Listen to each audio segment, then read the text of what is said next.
people always look at how you are falling, short, and they try to capitalize on it to like diss you, to like slag you off and to like make you feel like you don't really know what you're doing.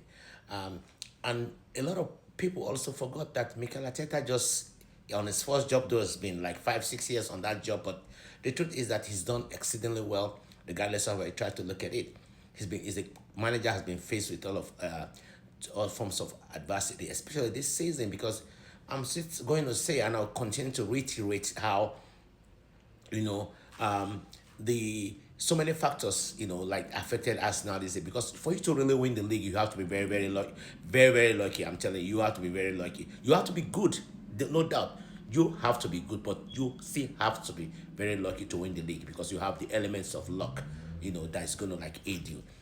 Good, you have, there must be good work, you must do work, I mean do the good job, I mean put in all your effort and do your best, but the truth is that you still need some level of elements of luck to be able to succeed, and that is what has eluded Mikel Arteta. That's what has eluded Arsenal in the past 3 seasons, where they've come really hard, make challenge for the title.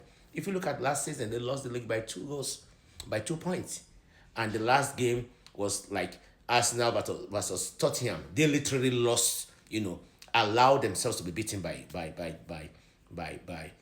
by Manchester City, for Man City to win, because of the rivalry that exists between Arsenal and Tottenham. Imagine a team, a low key team with very low mentality. You understand? You had a game that you need to win, to be in the Champions League. You decide to lose the game because you don't want your rival to win. Well, they're paying for it. They're paying for it because it's a low life thing, to say the truth. But the thing is that if you look at Arsenal or Mikel Arteta in the past 3 years, it's been like there's this solidification, there's this this intentionality within the team in terms of what they are set to achieve, and you cannot take that out. You can't take it out. This season began in such a very wobbly, not really wobbly, in a very kind of like bizarre way in terms of referee decisions, red card. We've seen laws or rules that have been applied to Arsenal, that has denied of points, and such rule never applied afterwards to other clubs. You can't take all these things out, because when you're in a very competitive environment, every detail is important, and if this details goes against you, it's going to be very costly, and that's what happened. We saw what happened in Brighton. Saliba was going for a header and his head touched the head of a Brighton player. Penalty. It never happened before. We saw where um, Declan Rice nudged the ball just like by some inch, red card. So, and this thing, we never saw this. We saw Trossard kicking the ball away, thinking, and a red card. It never applied afterwards. So there's this bizarre thing that went around Arsenal, weird and bizarre thing that went against Arsenal this season that people are not looking at. You call it, I don't see Arteta as a failure. I may not be a very big fan, even as an Arsenal fan of Arteta, but I think that guy has done so great in that team or in that club in the past, most especially in the past 3 years, 3 seasons. He's done so well. He may not have any silverware to show, because everything is around silverware, regardless how you try, you got it.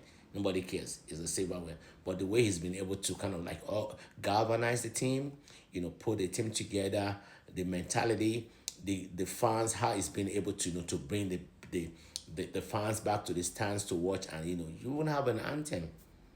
Nobody's talking about it. He is the rookie coach. He came. Arsenal is his first job. Nobody talks about that. But you begin to compare him with the likes of Klopp, Guardiola, and so on and so forth. You got to cut this guy a slack. I'm telling you, he's done so well. Football is not about just the silverware, but in terms of so many other factors. Because if not, teams like Ipswich wouldn't have fans.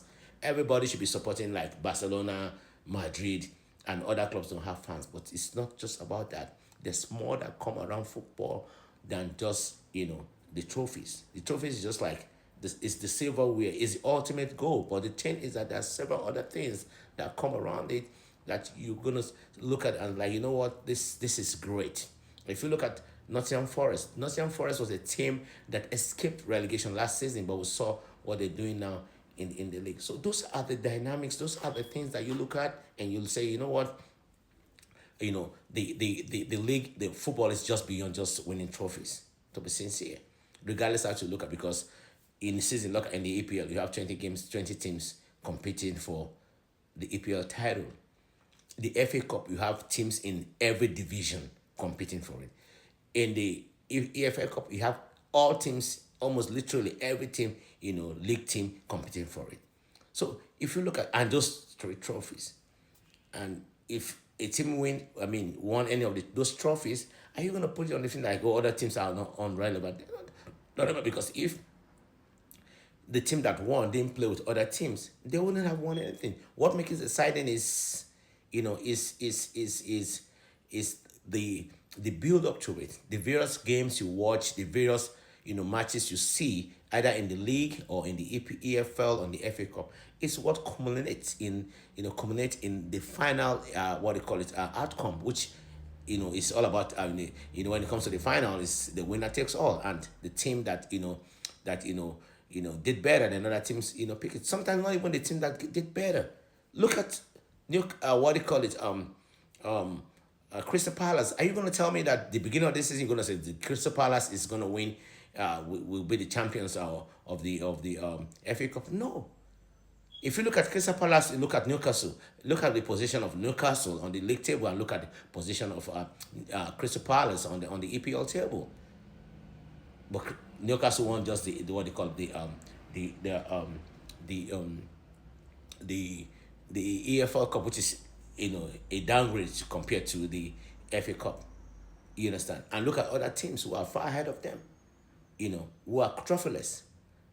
So that is it. So football is a very beautiful game, but the narratives or the rhetorics of fans make it a little bit complicated. But the thing is that for me, Arteta, he's a great what do you call it a great manager. Even if he just won FA Cup, he's good. He's good, and I see him winning, a lot of laurel in the future. He might not even be with Arsenal, with any other club. I'm telling you, if Arsenal fires Arteta today, I'm telling you, you'll be shocked that even team like Chelsea, even Man U, are gonna sign him. I'm telling you. But now they're all coming out, oh, fire him, sign him, fire him. They want him fired. Come on. If you are the owner of Arsenal, are you going to fire Arteta? Is a question. If you are the owner of Arsenal FC, are you going to fire Arteta?